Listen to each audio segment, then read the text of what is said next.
Agora você não pode aparecer. Pronto. Eu tenho que clicar nas duas carinhas. Não aparece. Estou bem numa sombra. Olá! Cecília, tudo bem? John, Wellington Nogueira entraram. Estamos aguardando aí o Paulo. Vamos falar de investimentos. Vamos falar. Oi. Oi, Amanda, tudo bem? Olha, eu já sei até acenar. E Cecília, que bom. Espero que esteja tudo bem com você, com a Renata. Que legal.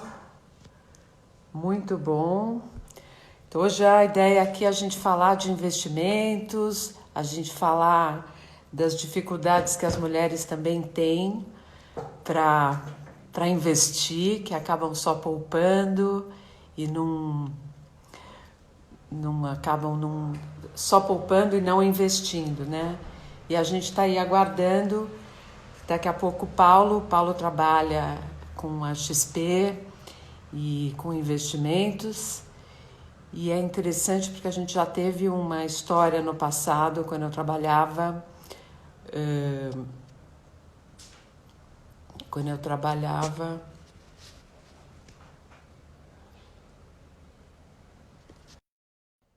eu trabalhava na Amor aos Pedaços. O Paulo tinha uma franquia de Amor aos Pedaços, olha só. Oi, Ei! Regina, tudo O bom? homem do dinheiro! Ah, boa noite, como é que vocês estão? Boa Tudo bem? noite, tudo bem? Olha, já tem aí 10 pessoas, Ah, todo mundo legal, querendo investir, todo mundo querendo investir. ótimo, ótimo. É o momento É um para isso, momento. Que né? legal. Paulo, eu estou muito feliz que você aceitou meu convite. Eu estou Opa, nervosa porque esse assunto para mim é tenso. Você sabe que mulher não sabe lidar com isso. sim, E sim, então a ideia hoje era, sabe, falar sobre um assunto que realmente agregue valor para as pessoas. E eu sei, eu tenho acompanhado tuas lives, tudo que você fala legal, de bolsa de valores e tal. Então é muito bacana isso. E é como você sim, falou, é o momento, né? A gente sem está num dúvida. momento de reinvenção total, de rever o jeito que a gente lida com as coisas, né? Então, gente, já tem mais algumas pessoas entrando aí. Tô vendo. Oi, Fernando. Tô apresentando aqui o Paulo para vocês. O Paulo foi meu cliente no passado, quase. Verdade, Nossa, olha que mundo pequeno. Olha onde a pois gente é, está hein? agora. Pois é, bem diferente, né? Bem Bem diferente. diferente. É. Aliás, essa é a minha primeira pergunta. Como é que Aham. você foi parar no lado financeiro? Como é que rolou isso na tua vida? Olha, na verdade, assim, eu sempre fui um grande aficionado por investimentos, pelo mercado financeiro, né? É, talvez por dentro de casa, o meu pai ele é ex-banco central, então ele sempre trabalhou no mercado financeiro. Hoje mesmo ele ainda faz parte de conselhos de empresas como o Bradesco, a própria B3, né, que é a Bolsa de Valores, entre outras no mercado. Eu acho que aquilo sempre houveram conversas um pouco nessa linha. Eu acho que no começo que eu acabei me desviando um pouco, né? Sou formado em comunicação, aí depois Pois virei é. empresário, tive franquias, mas a coisa começou a ficar mais séria quando eu peguei assim os lucros que eu tinha da loja, fazia a conta e via que fazia mais sentido investir direto no mercado financeiro do que montar novas lojas. Então começou meio que assim. E aí, pouco a pouco, não só o lucro, mas eu comecei a simplesmente vender os ativos, vender então as lojas que eu tinha, as empresas que eu tinha, e comecei a concentrar, né, em aplicações no mercado financeiro, né? Comecei, obviamente, fazendo para mim, para familiares e amigos, e a coisa foi pouco a pouco tomando uma proporção, né, cada vez maior. Aí até que chegou um momento de profissionalizar a mesma coisa, então tirar as certificações necessárias, né? Para mim, a atuação a certificação é a Ancor, né, dos agentes autônomos, para a gente poder cuidar de dinheiro de terceiros, né? E aí sim abri meu próprio escritório, então fechei um contrato também com a XP, né, para poder distribuir, né, todos os produtos da plataforma e poder assessorar nossos clientes e a base de clientes que eu tinha até então, né, e aí oficializar, porque antes disso era uma coisa um pouco informal, né? Então essa foi, de maneira bem resumida, um pouco a história de como que eu saí de redes de franquias, né, de ter lojas no modelo de franquias, para daí começar a prestar serviço, né, de assessoria mesmo de investimentos para, né, para as pessoas, ajudando mesmo as pessoas, né, a entender sobre o mercado financeiro, sobre investimentos, né, e como que é. Eu acho que de quando eu comecei a fazer isso até profissionalmente, que tem uns 6 anos, né, de quando a gente de fato firmou o contrato com a XP e começou a distribuir, ainda era uma época que a gente tinha que explicar o que era. Então a XP mesmo não era muito conhecida, era uma corretora até que relevante, mas não era o que é hoje, né? Hoje ela é um big player do mercado. Então, muito do DNA nosso era de explicar e de trazer conhecimento e educação, de modo que quando a pessoa percebesse, né, por A mais B, de que fazia sentido ela investir de uma forma diferente, ela ia tomar aquela decisão, ia tomar, né, aquela atitude de mudar um pouco os paradigmas que ela tem e começar a tentar investir de uma forma mais eficiente, sem medo, né? Eu acho que no final do dia é muito isso. Sim, é porque acho que essa é a palavra, é medo. Agora, o Sim. mais legal é que o que o Paulo está contando para quem está entrando agora, e já tem um monte de perguntas aqui. Qual a maior dificuldade do brasileiro em investir recursos? Existe a cultura de poupança? Espera aí, Fernando, ele já vai responder. Mas antes eu só quero contar uma coisinha.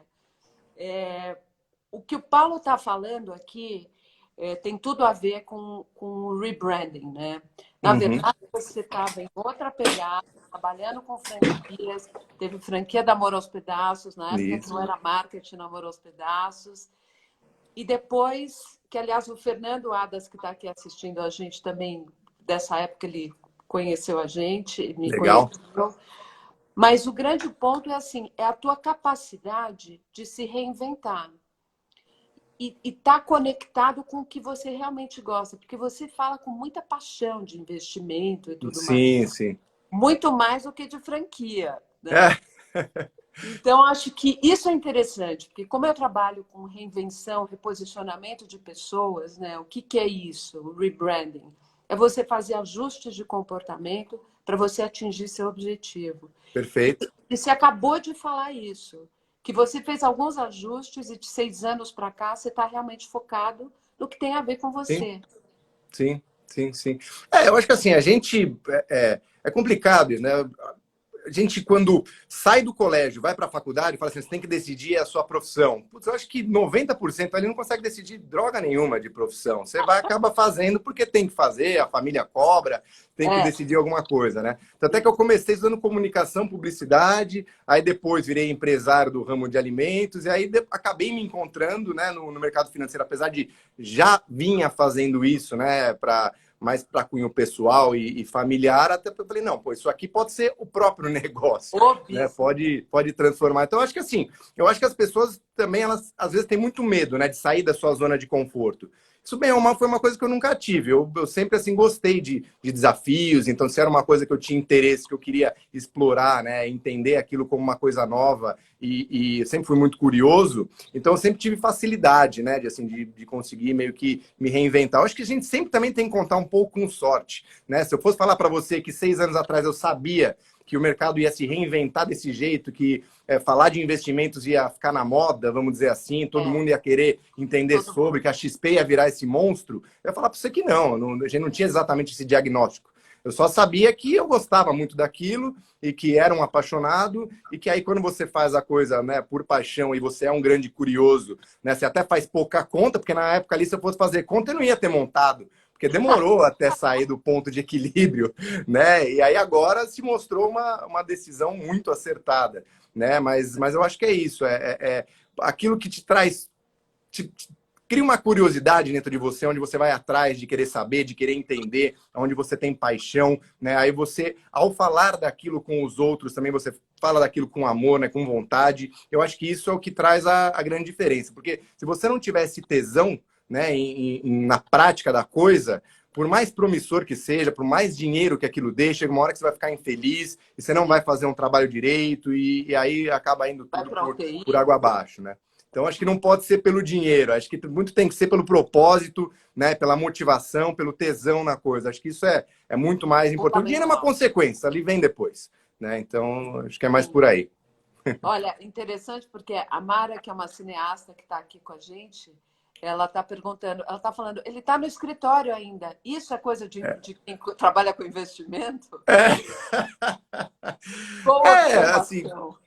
depende, assim, é comum, sim, eu ficar até bastante tempo, até bem tarde, assim, no escritório, né? Então, assim, as pessoas que trabalham aqui, você vê que tem gente lá atrás também, não sou só eu, Eu estou né? vendo. Então, apesar da gente estar em pandemia, está com o quadro bem reduzido, só 20% das pessoas estão trabalhando, né? Mas é que, assim, acho que todos aqui têm muita vontade, têm muito tesão no que fazem. Então, as pessoas não ficam aqui até tarde, né? Porque o horário aqui é até tarde. Na verdade, a pessoa pode ir embora a hora que ela quiser, não tem muito isso, né? Mas assim, você tem muita coisa para fazer. De fato, a gente está num mercado e num momento de forte crescimento. Então agora é a hora de aproveitar, né? E aí voltando um pouco, quando aquilo que você faz, você tem tesão, né? Você gosta, você tem prazer, né? Não chega a ser um sacrifício ficar aqui até 9 horas da noite, 10 horas da noite, né? Viu, Então, Mara? Viu, Mara? Nada como acho que é um amar o pouco é isso. trabalho, né, Cláudia? É isso mesmo.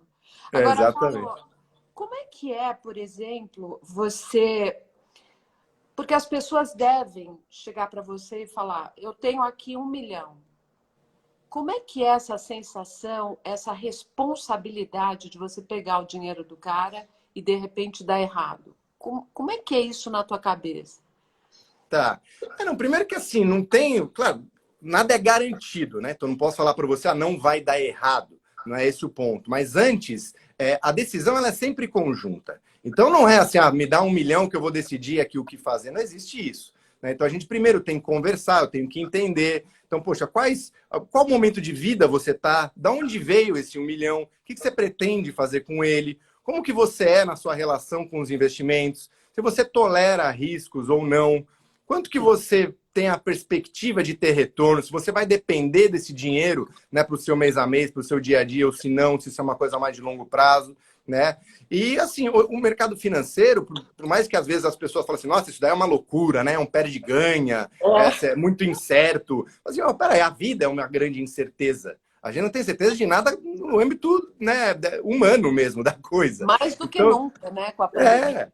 é, exatamente, com pandemia e tudo isso. Mas o único ponto é que o mercado financeiro ele põe em números isso, ele quantifica. Então ele mostra o que significa uma pandemia. Significa a bolsa cair 60%. Nos outros aspectos da nossa vida, a gente não tem essa quantificação da coisa tão bem delimitada. Então, acho que isso acaba assustando um pouco. Mas do mesmo modo que cai 60% em 2, 3 meses, sobe, né? Então, assim, essa volatilidade que acaba sendo jogada em números ali do mercado financeiro, ela, na verdade, existe em todos os aspectos da vida, né? Mas aí, voltando também, falando um pouco, assim, da segurança, fala assim, vai tudo dar errado. Na verdade, senão a gente nunca faz apostas únicas, né? Então, quando a gente pega uma carteira de 1 milhão, né, independente do perfil de investidor que caia, né, e do momento de vida, sempre vai ser uma carteira diversificada. Onde aconteça a crise que acontecer, vão ter partes do portfólio ali que não vão sofrer, que vão sofrer menos ou que até vão se beneficiar, né? Então, a gente sempre gosta de colocar, junto com ações, um pouco de dólar, por exemplo. O dólar disparou quando veio a crise. O ouro disparou. Então, depende muito de como que você monta, né? Então, tem coisas que ganham dinheiro na crise. Então, é só... Então, não tem, assim, aquela coisa, sempre perguntar, 1 milhão aqui, o que está dando bom agora? Qual que é a do momento? Não existe isso, né? Porque se a gente Então, soubesse... qual que é a do momento agora? Então... Era o que eu ia perguntar. Não tem essa resposta. Senão você não tinha por que, né, diversificar, você não tinha por que fazer gerenciamento de risco, e talvez nem a minha profissão existisse. Né? Se a gente tivesse como saber qual que é o do momento, para que você precisa de um assessor? É só você ir lá e aplicar. Então, o assessor serve, né, em boa medida para que você não tome decisões de modo a vir a quebrar, para que não dê tudo errado. Pode dar um pouquinho diferente daquilo que você estava prevendo. Você pode ter uma queda um pouco mais expressiva daquilo que você esperava, né? Mas o dar tudo errado, se você fizer um trabalho certinho, assim, não cabe muito, né? Eu acho que a questão é estar alinhada junto com a expectativa, né, daquilo que você vai colocar. Então, aquela coisa também de, nossa, estou aplicando aqui num tipo de aplicação, ou em Bitcoin, ou num tipo de investimento que paga 3% ao mês. olha, pode pagar durante um período, vai chegar uma hora que isso não vai dar certo, porque a conta não fecha no longo prazo, né? Então não é o tipo de investimento que a gente faz aqui. Então tudo é alinhar expectativa, né, com retorno, com prazo. Então acho que esse é o ponto principal.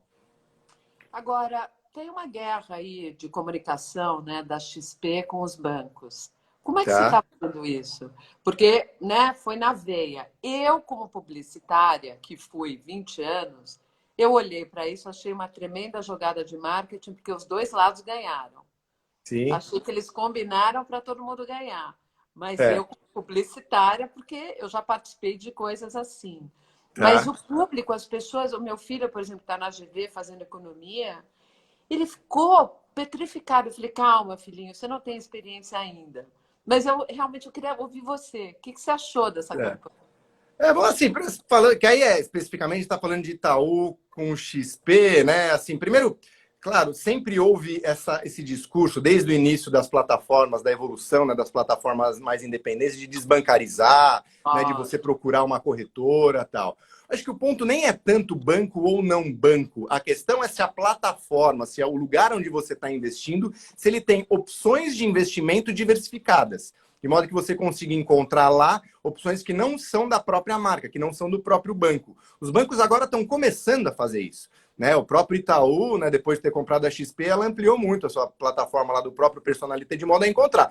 Se os gerentes estão preparados para esse nível de oferta de produtos, aí é outro ponto. Né? Talvez sim, talvez não. Aí vai depender até um pouco da agência, dos profissionais que estão lá. Né? Acho que aí está mais enraizado na cultura deles oferecer produtos da própria marca ou não. Né? Porque quando você pega, por exemplo, como é nos Estados Unidos, lá é a nossa figura, que aqui é o assessor de investimentos, lá é o Financial Advisor. Lá já há mais de 30, 40 anos, são profissionais que atuam de forma independente, né? E que escolhem a corretora como uma plataforma. É simplesmente um hub onde você vai se plugar para escolher os produtos do mercado financeiro ali. Né? E aí você vai escolher de forma mais isenta. Então agora é um CDB de um banco pequeno, do banco médio, ou um fundo de investimento de uma gestora independente que acabou de abrir. Então, acho que é muito mais a questão de você ter uma plataforma aberta, de arquitetura aberta, né? E um profissional que possa atuar de forma isenta. Eu acho que o pano de fundo do argumento, do racional é esse. Aí o fato de banco ou não banco, aí é um pouco de marketing, é um pouco também de simplificação do discurso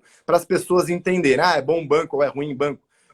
A questão é o profissional que te atende e o leque de produtos que você tem na plataforma. No final do dia, é isso.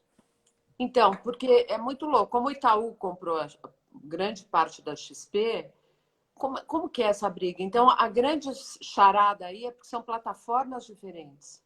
Exatamente, Não é um exatamente. brigando com o outro, sendo um dono do outro, mas plataformas diferentes. Exatamente. Então, muitos produtos que você tem hoje na XP, você tem também no Itaú, né? Mas muitas vezes, assim, pô, se você quer ser atendido pelo Paulo, por exemplo, você vai ter que estar na XP. Então, aí é muito mais uma questão de relacionamento e do tipo de profissional que você procura. Né? Você tem uma grande diferença também que os assessores de investimentos, né, eles têm uma especialidade, um foco em investimentos.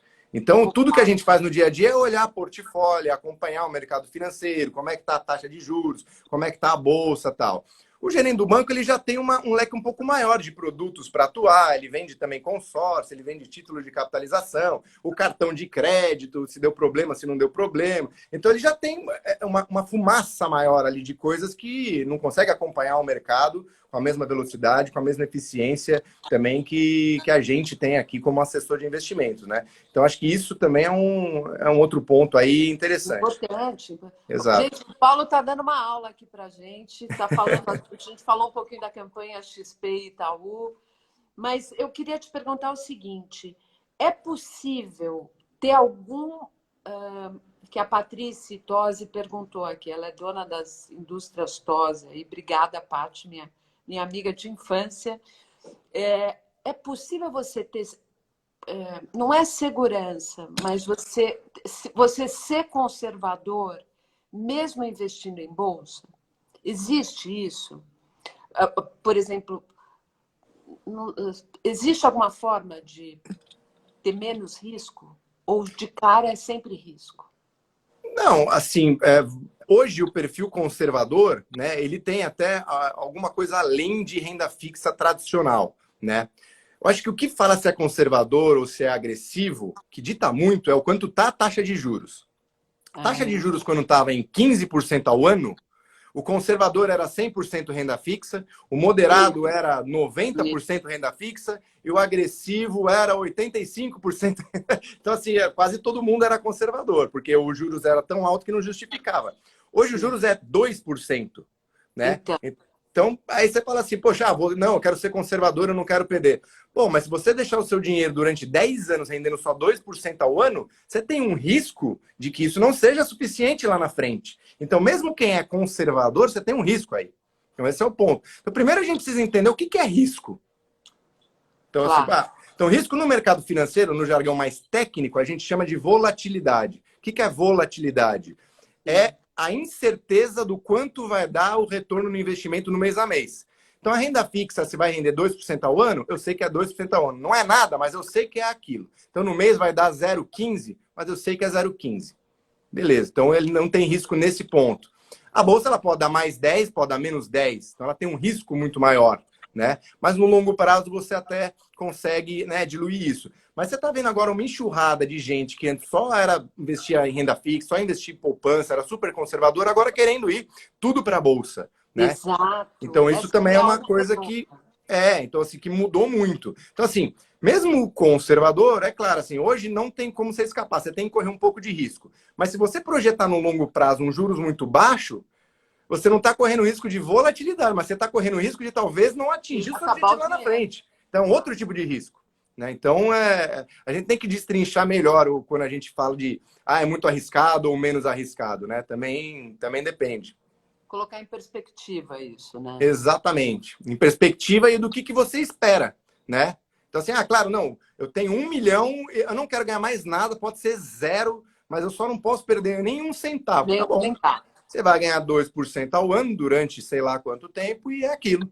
Né? Então, ok, isso estando alinhado, não tem problema. Agora não. É 1 milhão, daqui a 10 anos eu vou me aposentar e vou começar a tirar 15 mil reais por mês. Você não tem alternativa.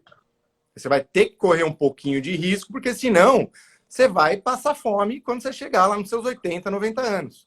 Então, esse é um ponto. Agora a gente vive 120 anos, né?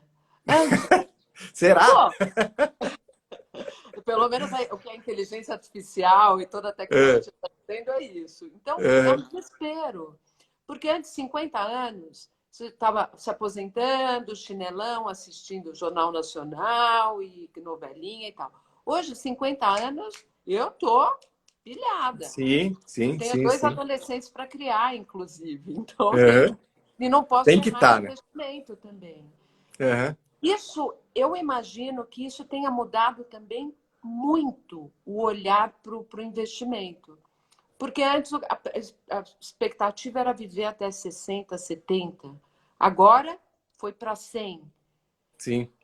Isso, nos teus atendimentos, no teu trabalho, como é que é isso? Porque as pessoas devem falar, né? Olha, até os meus 80 eu quero ter tanto. Dos 80 aos 100 eu quero ter mais tanto. Sim, não, isso de fato acontece bastante, né? Então, assim, claro, as pessoas ainda continuam querendo se aposentar com 60, não que isso de fato aconteça. Você vê muitos caras, o cara tem 40, ele fala, quando você quer se aposentar com 60? Quando chegar nos 60, a grande maioria não vai, porque até mesmo porque não consegue ficar parado, vai entrar em depressão, não vai aguentar. O cara que trabalha a vida inteira, chegar com 60 anos, vai parar. São poucos casos que a gente vê que de fato acontecem isso. E também, se parar, tem um risco aí sim, porque acaba ficando muito incerto se você vai conseguir.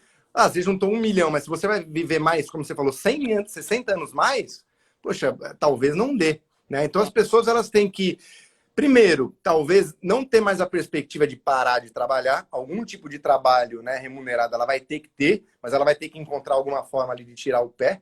Acho que esse é o primeiro ponto. Né? E aí, segundo ponto, é também correr mais risco. Porque não tem jeito, porque senão você vai acabar correndo naquele risco de o dinheiro acabar antes. Porque você não quis se arriscar quando você podia, de poder ter um bolo maior, né, lá na frente. Então, assim, isso realmente é muito corriqueiro, é um grande desafio, né? Assim, aí não é só nosso também, quando você pega a própria. Os sistemas de previdência mundo afora, nada mais são do que uma carteira de investimentos que ela é social ali, né? É uma grande carteira e está quebrada. Por que todas estão quebradas? Porque a pessoa hoje se aposenta ainda muito cedo e vive muito. Então é a mesma coisa que a gente tem que falar aqui para as pessoas que a gente atende. Fala assim, olha, isso aqui que você está falando, a conta não vai fechar. Ou você vai ter que correr muito risco, ou você tem que torcer para não viver muito, né? Ou assim, trabalha mais. É alguma coisa, porque né, viver até os 120, se aposentar aos 60 e não correr risco, a conta não fecha. Não foi.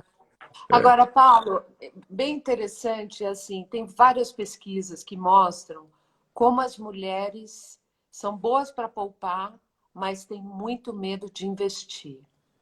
E eu estava lendo no Valor Econômico que nos últimos 4 anos cresceu bastante o número de mulheres investindo na Bolsa de Valores. Tá? Mas isso ainda corresponde a 20, 24%. Perfeito.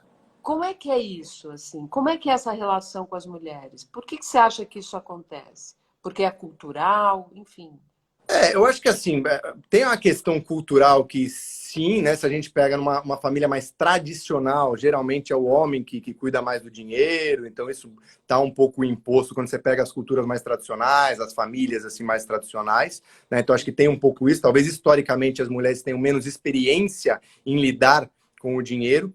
Por outro lado, agora você tem muitas mulheres que são independentes, que ganham bem, ganham bastante dinheiro, que querem poupar, querem consumir, e aí ingressam.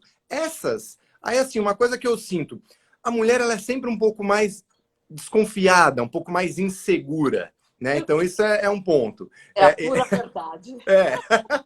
Então ela tem que se sentir assim muito bem, muito confortável, né, em realizar as aplicações, então ir principalmente para a bolsa, ela tem que saber muito bem o que ela está fazendo, né, para que deixe ela, né, se sentindo Segura. aonde ela está pisando exatamente, de que ela não vai quebrar a cara e não vai depender de pai ou do marido ou do que quer que for, né? Então acho que você tem isso. Mas eu vejo que elas também estão começando a se arriscar mais, estão querendo entender mais, né, sobre investimento, sobre mercado, sobre bolsa também, né? Mas sim, historicamente, quando você pega um perfil de risco mais arrojado, pega assim, um homem e uma mulher que são parecidos, trabalham no mesmo lugar, viveram no mesmo ambiente, geralmente o homem ele tem um perfil um pouquinho mais arrojado, né? Eu acho que aí é até uma questão fisiológica da história mesmo, né? Sim, sim. Isso é normal, mas vem Neandertal. mudando. É, exatamente, mas vem mudando e a gente vê que as mulheres também se interessam e também querem aprender, né? E conseguem também poupar, né? Assim, eu acho que essa questão também delas cada vez mais, né, se identificarem como um modelo mais assim independente. Não quer dizer que elas não vão casar, que elas não vão ter filhos, mas que elas querem ter a vida financeira delas de forma independente, não depender. Entendeu? Então, isso acaba forçando-as a ter que entender, a ter que procurar quais são as melhores alternativas. E a gente vê que isso vem, de fato, crescendo bastante. Agora, tem uma amiga aqui, a Cris, que mora nos Estados Unidos, e ela está perguntando investir estando no exterior, porque ela sempre morou no Brasil e está numa multinacional, crescendo vertiginosamente, é uma ótima cliente para você. Legal, E legal. ela está perguntando aqui como é que é quando você está no exterior, esses investimentos. Então, aí, assim, você consegue investir estando no Brasil, né? Que aí você pode investir lá fora também, mas pode investir aqui, abrir uma conta numa corretora ou num banco no Brasil. É possível. A gente tem muito cliente que mora fora, tá? Então isso daí não existe É exatamente um muito possível. impeditivo. Você tem uma burocracia um pouco maior, mas que está bem sendo flexibilizada nos últimos tempos, quando você tem a residência fiscal fora do país, né? Então, existia um problema, antes esse tipo de conta ele era quase impossível de você abrir, né? Ou você simplesmente não avisava o seu banco e corretora que você mudou o domicílio fiscal, né? Ou então sua conta era compulsoriamente ali encerrada. Mas agora isso vem se flexibilizando. Então, eles vêm permitindo mais, é claro que acabam exigindo, né, documentações maiores, você tem algumas diferenças ali, mas hoje não chega a ser nenhum impeditivo, não. Você conseguir abrir uma conta, né, aqui no Brasil, você tendo dinheiro, principalmente tendo dinheiro já num banco sediado aqui, um banco comercial, você abrir uma conta na XP ou numa corretora, em qualquer outra plataforma e aí transferir recursos, é totalmente viável, né? Não chega a ser exatamente um problema. Isso não. Acho que o mundo globalizado, né, a tendência é que a gente possa investir em qualquer lugar do mundo, estando em qualquer lugar do mundo. Acho que essa é a tendência. Cris, olha aí, eu sugiro que você invista com o Paulo, tá bom? Tá aí longe.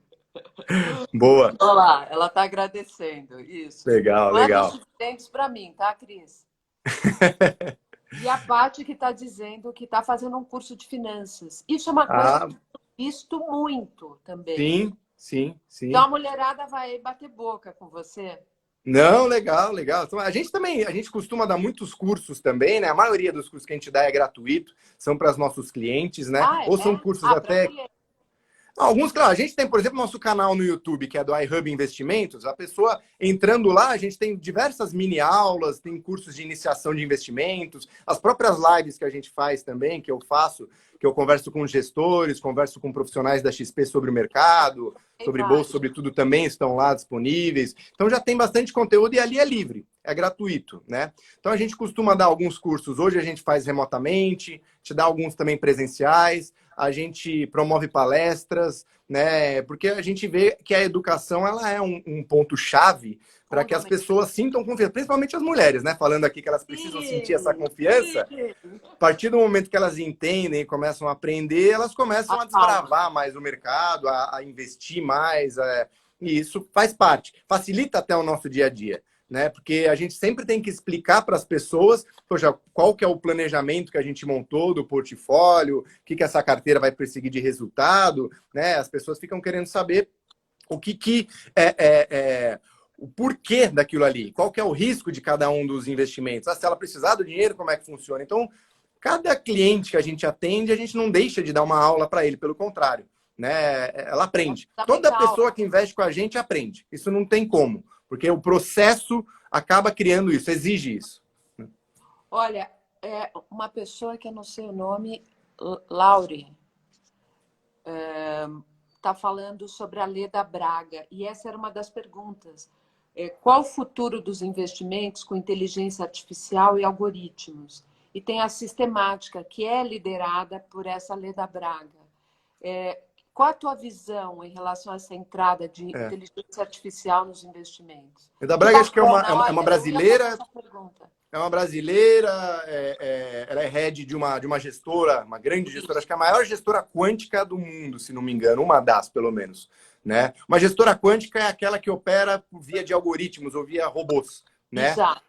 Que nada mais é do que você programar um tipo de operação para que ela aconteça sobre determinadas circunstâncias, né? Então, assim, aí, hoje você tem diversos tipos de algoritmos já atuando no mercado. Então, principalmente no mercado americano, acho que 70%, se não 80% das Já? operações já são realizadas por robôs, né? Nossa, que Que a gente chama, então, que loucura! tomam decisões rápidas. Você tem robôs das mais variadas formas de atuação. Então, acho que, assim, as que são mais usuais, que até estão muito disponíveis para o varejo, são aqueles robôs que operam via análise gráfica. Então, você tem lá um gráfico, ele analisa, percebe uma tendência de alta ou de baixa e compra ou vende determinado ativo. Esse é o Tá. mais básico que você tem aí, né? Mas hoje você já tem robôs que leem notícia e já disparam ordens, você tem robôs que casa assim com Ah, dados macroeconômicos, já quando o dólar sobe e a bolsa chinesa acontece sei lá o que, eu tomo determinada decisão. Então hoje é muito esse tipo de atuação dos robôs, ele é assim bem robusto. Você tem grandes patrimônios sendo geridos por esses algoritmos, mas é bom lembrar, apesar deles tomarem a decisão pelo fato deles serem mais rápidos em apertar o botão, é um ser humano que decide o que que ele vai programa, fazer e né? quando, tá? Então Tá. ele não tem ainda aquele processo de que ele tem um Autonomia. autoaprendizado, uma autonomia total. Isso ainda não. As pessoas, não, são os robôs que decidem. Não, são seres humanos que programam os robôs para que tomem determinadas decisões quando eles acham que, né, passado aquele formato de acontecimento, é melhor comprar ou é melhor vender. Né? Então, muito E parecido com na- como é o Google, como é o YouTube, de te sugerir tipos de vídeo pelo momento que você. Toda vez que você entra lá no Google, você está pesquisando casa. Aí você entra lá, você não quer pesquisar sobre casa, mas ele vai te mostrar uma casa porque você já fez isso. É um pouco parecido, né, nesse momento. Toda vez que o dólar cai, a bolsa sobe. Então ele vê o dólar subindo, vai lá comprar a bolsa. Um exemplo. Né? Então, Sim, mas na verdade, o critério foi estabelecido por um humano. Né? exato. Esse é o grande ponto. A gente está nessa era 4.0, onde tudo está sendo sistematizado. Sim. Mas a gente está caminhando para o 5.0, que na verdade é a convergência para atender às necessidades do humano. Sim, sim, sim. E assim, eu acabei de terminar uma pós-graduação em neurociência. Legal. E foi muito interessante, muita aula sobre inteligência artificial, sobre o que acontece no cérebro. E a grande conclusão é que ainda o robô não consegue raciocinar, pensar como um humano, ainda bem, né? Sim. Agora, ainda bem.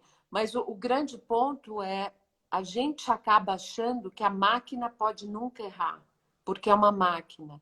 E, na verdade, se é um humano que imputa as informações ali, Não, a é sua porque geralmente as máquinas elas operam assim com estatística, né? Então é aquilo que eu te falei, poxa, a Regina, então todas as vezes que ela entra no Google, ela está procurando casa. Agora você não entrou para procurar casa, procurou sobre outra coisa. Ele vai te sugerir casa ainda assim, ou seja, ali o algoritmo errou. Mas estatisticamente ele tem mais chance de acertar do que de errar. Então ele está baseado em estatística. Mas a estatística não é infalível. Então acho que o ponto principal ali é isso. E claro, os robôs erram, né, e vão continuar errando, né, assim como os humanos, e principalmente porque o mundo é imprevisível. Esse é o principal ponto. Né? Não existe uma fórmula, né, universal que você consegue predizer todos os acontecimentos, né, que podem vir a ocorrer aqui no universo. Né? Então, assim, pode cair um avião no meio de uma cidade e aquilo vai mexer com os mercados, pode vir uma pandemia, nenhum robô vai conseguir, né, predizer ou pronunciar isso, mas o que o robô consegue fazer, tanto é que se você pega muitos fundos de algoritmos, tiveram muitos ganhos com essa crise. Ele identifica uma tendência acontecendo de forma muito rápida e se antecipa. Então, isso ele consegue fazer. Então, se, por exemplo, você tem uma grande gestora aqui no Brasil, é a Giant Steps, que é essa gestora quântica. Então, ela identificou lá em meados, final de fevereiro, começo de março, que a volatilidade ia começar a aumentar e ela fez uma grande aposta de vender. Vender os ativos. Quando você vende os ativos, você ganha quando cai, né? E ganhou muito dinheiro. Mas não quer dizer que ela sabia que ia acontecer a pandemia. Ela perdeu dinheiro no começo, mas quando ela identificou essa tendência, ela usou da estatística. Então, é aquilo. O mundo ele é muito incerto e isso acaba sendo refletido no mercado financeiro e os algoritmos ainda estão muito longe de conseguir, né, mudar isso. Né? Até porque pelo simples fato de aquilo interferir no mercado, né, já acaba deixando imperfeito. Porque se existir um modelo algoritmo que sempre vai ganhar, e todo mundo descobrir o que é ele, como é que vai continuar ganhando? Você não tem mais margem. Você só tem exato. ganho onde existe imperfeição. Se não tem Isso é imperfeição, não tem muito ganho. bom. Então, Olha, você tá craque, né? O teu poder de convencimento, eu tô quase pegando todos os meus milhões de dólares e te opa, entregando. vamos lá. Obrigada, Paulo. Agora, eu queria puxar um pouquinho para as marcas, né? É, o que, o que os grandes empresários, com tudo isso que você acabou de falar, você é um empresário, Sim, o que eles estão fazendo com toda essa crise para reinventar suas marcas? Porque a gente está falando aqui do rebranding, né? Que para quem entrou agora, eu trabalho com reinvenção de pessoas, desenvolvimento humano, a capacidade da gente fazer ajustes de comportamento para atingir nossos objetivos. E o mundo parou. E as pessoas nunca tiveram tão provocadas a se reinventar, a repensar. Você está contando várias coisas de inteligência artificial e coisas que são totalmente inimagináveis há pouco tempo atrás. Então, como que os grandes empresários, como é que está sendo rever a marca? Porque é muita revolução ao mesmo tempo e, ao mesmo tempo, o mundo parou. Não é que o mundo mudou, parou. E a gente não pode parar. E a uhum, primeira coisa a se fazer é se rever, rever seus comportamentos, aprender a se adaptar, aprender, desaprender, reaprender. Como é que é isso? Como é que você está vendo esse movimento dos grandes magnatas aí e as suas marcas? Porque tem que mudar. sim, sim, sim. Eu acho que assim, o que essa pandemia acabou criando um divisor de águas, né? Dividiu um pouco as empresas entre aquelas que de fato apostavam no mundo mais tecnológico, né, em, sei lá, em vendas à distância ou num serviço digital, né, daquelas que eram totalmente tradicionais e muito físicas, né? Então você pega assim, mesmo empresas de varejo, Tiveram aquelas empresas de varejo que estão se dando muito bem, que até as suas ações na bolsa estão valendo muito mais do que valiam antes da crise, né? Bom, o E você próprio tem. Magazine Luiza, né? Que Olha, caiu. mas todo, não é só o Magazine Luiza, tem o Magazine Luiza, a própria Via Varejo, né, que é das Casas Bahia, você tem lojas americanas, todas essas que têm uma plataforma online minimamente estabelecida se deram muito bem. Mas você tem outras, por exemplo, que acabam sofrendo mais. Por exemplo, empresas de shopping centers, você tem lojas Hering, por exemplo, que já é mais físico, apesar de ter uma plataforma, ela é muito dependente de lojas físicas, né? Então, assim, dividir um pouco o varejo entre aqueles que tinham uma participação muito grande, muito dependente de loja física, e os outros que conseguiram, né, porque já tinham as plataformas online.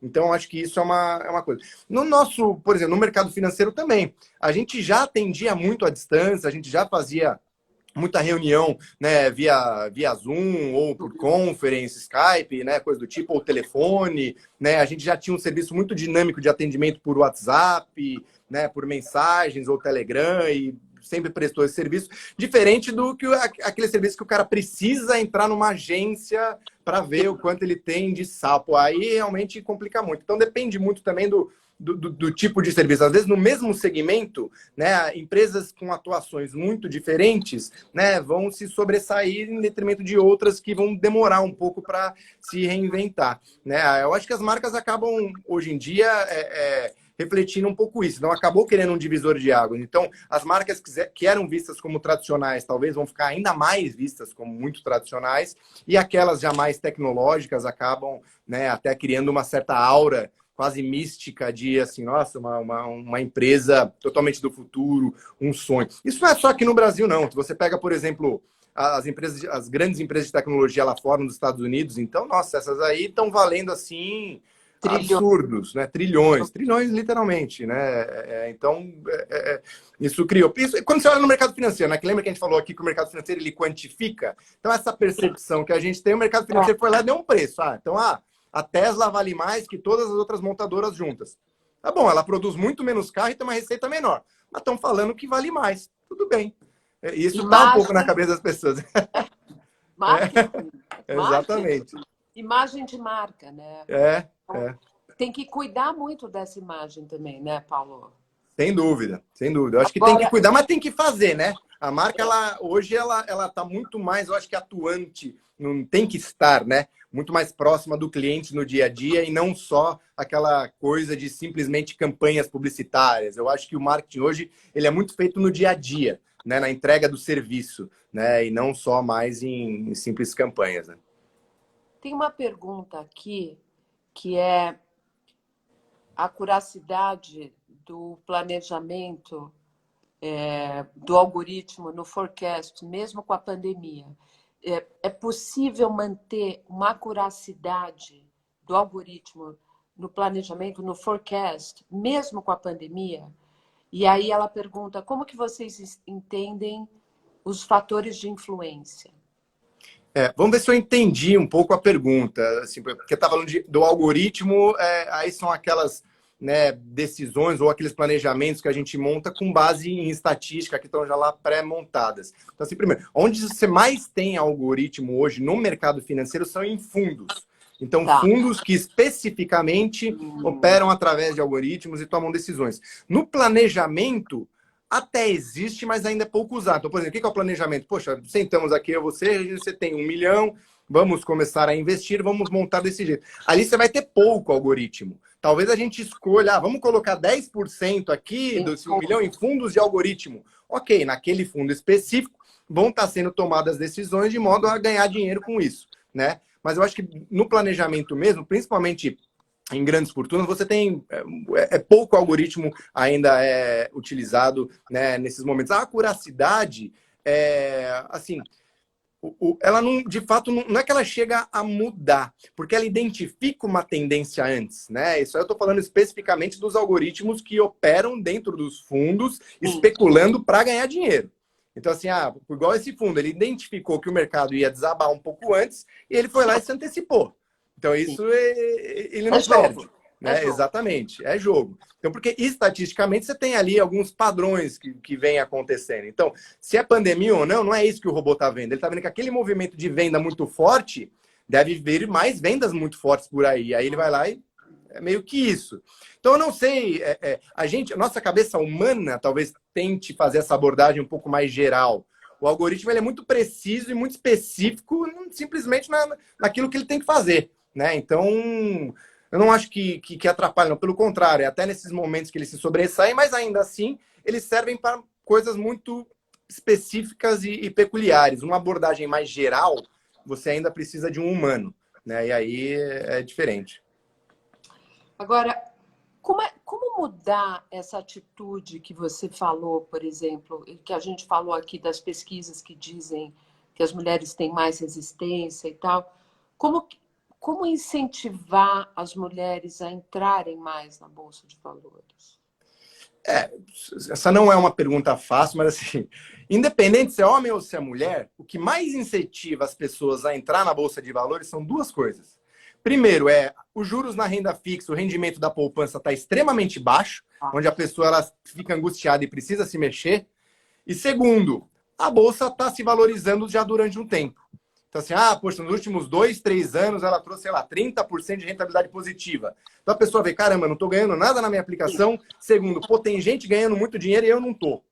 É isso. Independente se é homem ou se é mulher, essa é a primeira decisão que leva uma pessoa a ir para a Bolsa de Valores. Então, isso, né? Agora, assim, aí falando especificamente quanto à questão do quesito segurança, sim, eu acho que a mulher, geralmente, ela precisa encontrar alguém, um assessor ou algum gerente, né? Alguém que vai cuidar, né, ajudá-la, né, nessa questão do mercado financeiro, para daí ela se solte um pouco mais, ou um professor, ou fazer um curso. Então, eu acho que ela precisa de mais tempo e ela experimenta um pouco mais antes de ir com tudo, né, de colocar os dois pés e falar, não, vamos embora nisso aqui, né? Então, mas eu acho que com mulheres tem que ter mais paciência, mas não é de uma forma pejorativa que eu falo isso, é mais porque elas demoram um pouco mais para sentir essa segurança mesmo. Mais né?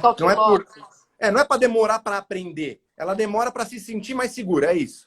Então, nesse ponto, é necessário um pouco mais de paciência. Mas eu acho que essa cultura de investimentos também ela está evoluindo aqui, né, no Brasil. E eu acho que talvez, se a gente for projetar para daqui a 5 anos, 10 anos, né, o mercado seguindo essa tendência, eu acho que elas vão sentir muito mais liberdade e segurança em até fazer por conta própria, né, e poder, né, tomar suas próprias decisões. Eu estava pensando, ao mesmo tempo que eu estava te perguntando, a XP declarou, o Benchimol declarou que até 2025 vai ter 50% de mulheres na empresa. Tá. Legal. Como é que você vê isso? Porque se a mulher para decidir demora mais tempo, trabalhando também com o mercado financeiro... Vamos assim, primeiro, eu acho muito positivo essa questão da gente ter mais mulheres, né, assim, trabalhando, principalmente no mercado financeiro. Sempre foi um ambiente muito masculino. Muito masculino. Então, assim, é verdade. Assim, eu acho que a gente precisa mesmo de mais mulheres trabalhando, né, assim, no mercado financeiro, com investimentos, querendo entender, né? Geralmente a mulher também ela sente mais segurança, muitas vezes, né, falando com uma outra mulher, ela se abre mais, ela se sente mais confortável, se identifica ali. Então, para isso também é muito importante. Então, eu vejo isso como natural. É claro que algumas áreas do mercado financeiro, elas são um pouco mais, vamos dizer assim, talvez culturalmente difíceis da mulher ingressar, sei lá, pelo ambiente talvez não ser muito, né, adaptável para ela. Sei lá, por exemplo, uma mesa de operações, né, onde se opera ações, derivativos, tal, do mercado financeiro. Mesa de operações é onde você tem... O que antes tinha aquele pregão ao vivo, aquelas pessoas gritando e caindo no chão, hoje isso acontece dentro das mesas de operações. Só que isso é através de mensagens, e-mail e telefone. Compra aquilo, vende aquilo. Então é um ambiente de muito estresse, né, de muita intensidade, que se fala muito palavrão. Então hoje ainda é um ambiente muito masculino. Tem bastante mulher já, mas ainda nessa parte que eu diria que é o ambiente mais masculino de uma corretora, você tem ali no máximo 20% de parcela feminina, né?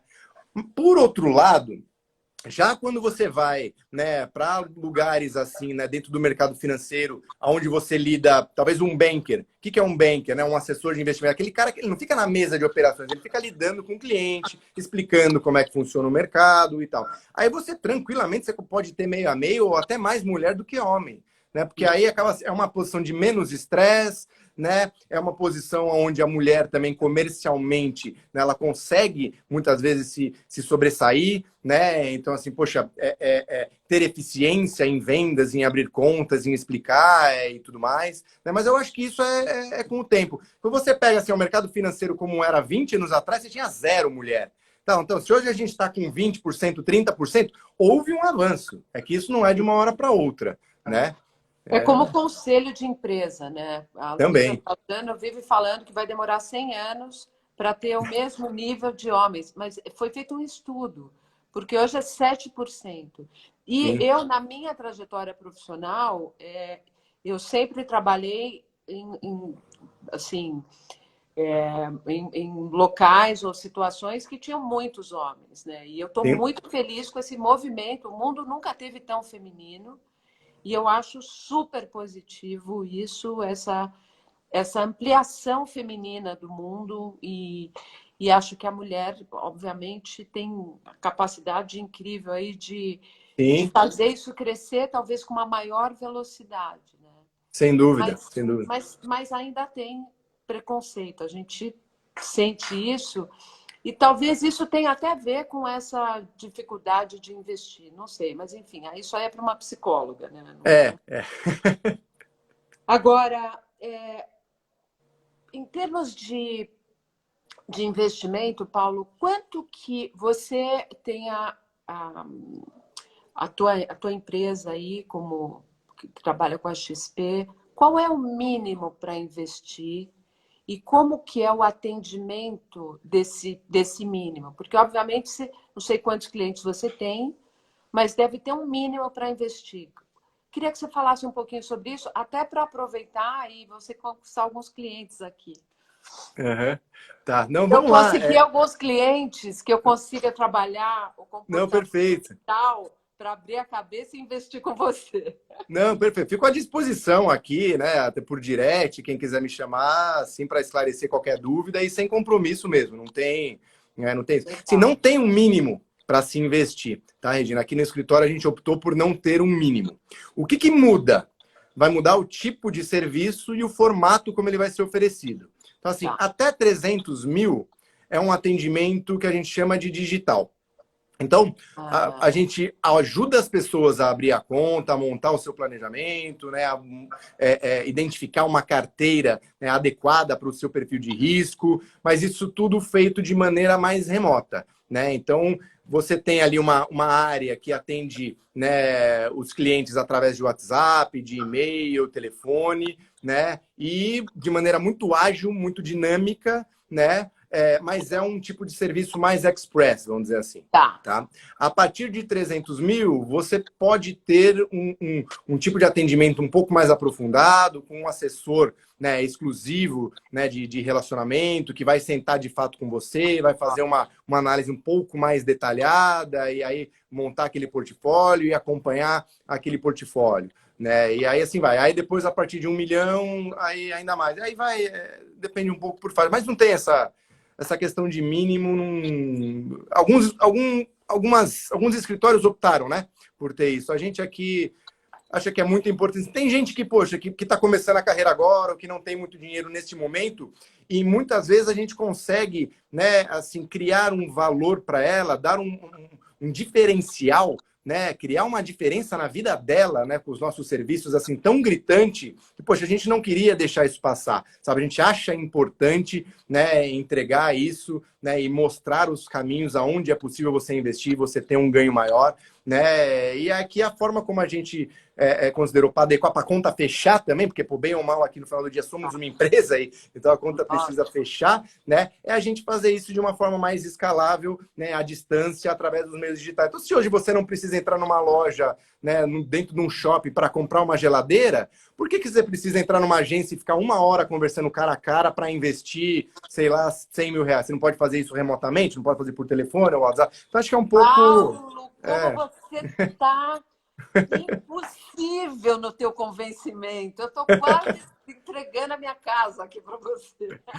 Mas as pessoas... E aí, quando as pessoas veem como é rápido, como é mais fácil, então tem muita gente aqui até tem mais dinheiro que isso, mas fica assim, nossa, eu estou tão bem aqui sendo atendido digitalmente que tá ótimo, não quero ver ninguém, não tá ótimo assim. Então, até, às vezes é questão de perfil, o perfil tá mudando. As pessoas querem elas querem soluções mais rápidas, mais dinâmicas, mais ágeis, né? E aí, muitas vezes, o que a gente precisa é entregar isso, né? Então, sim funciona. Bom, a gente está aqui nos últimos minutos e quando eu convidei o Paulo para essa live, era exatamente para a gente aprender um pouco mais sobre isso e até assim, ampliando o conhecimento, com o conhecimento que você tem aí, que você transmitiu aí para a gente.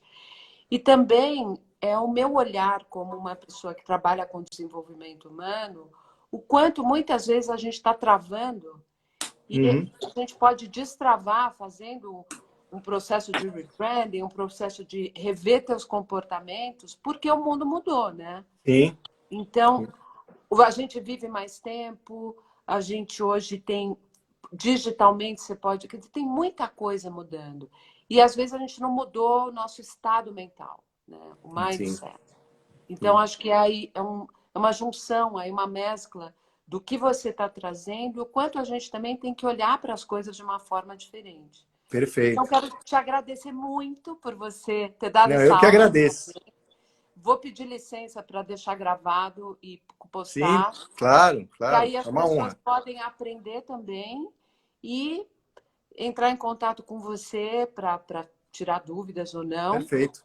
E também para mudar o mindset e entender que o mundo mudou e que a gente precisa olhar para as coisas de uma forma diferente, né?